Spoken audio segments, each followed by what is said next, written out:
Bienvenue sur le tuto du thème Shopee Web Premium. On va regarder aujourd'hui l'animation Stories.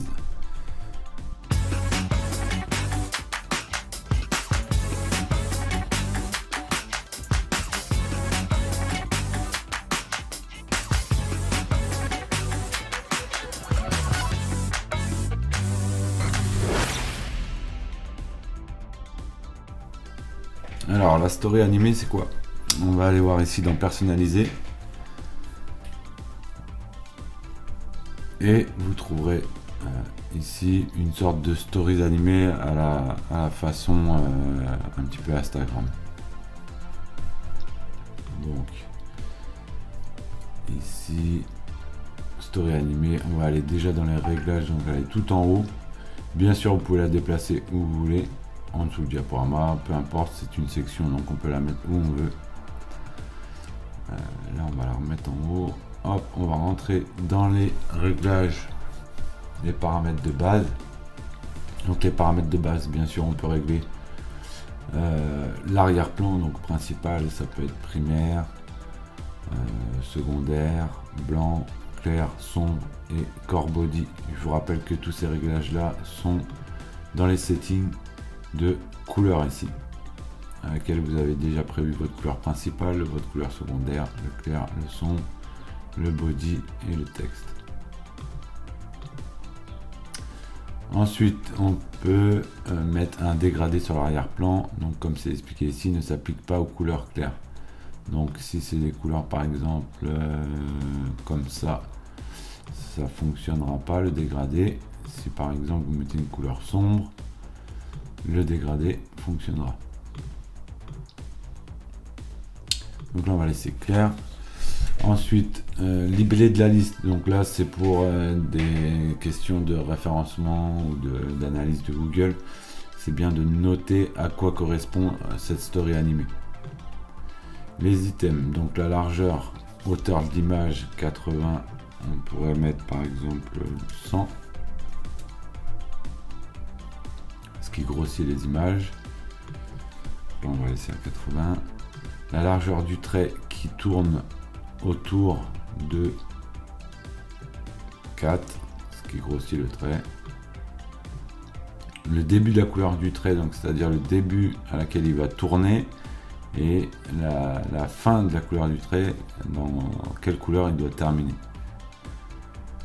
La taille du titre, on peut régler en titre H4 par exemple,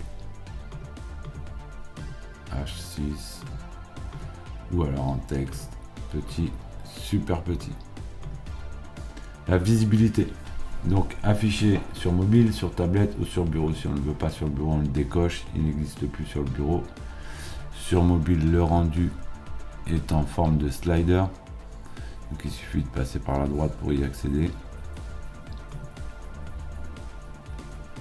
Et ensuite tout simplement les espaces de la section, donc toujours pareil, même réglage, les paddings supérieurs, padding inférieur et marge supérieure, marge inférieure. Par exemple marge supérieure, ce qui donnera au-dessus de la section, et inférieur en dessous de la section. Tout ce qui est padding, c'est à l'intérieur de la section. Ici, 9 à l'intérieur de la section. Et 12 pareil à l'intérieur de la section.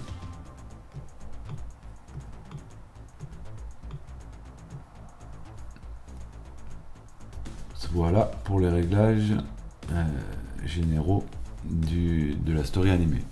Maintenant après il vous suffit de rajouter une image et de remettre l'image que vous voulez ici, le nom avec le titre que vous voulez l'appeler et l'URL que vous choisissez. Ça peut être un produit, ça peut être une collection, ça peut être ce que vous voulez en fait. Vous choisissez ici sans problème. Si vous avez fait une erreur dans l'ordre d'affichage, vous prenez votre bloc et vous le déplacez. Ok.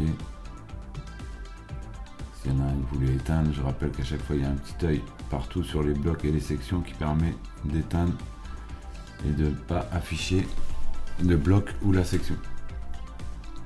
Voilà pour l'ensemble de la story animée.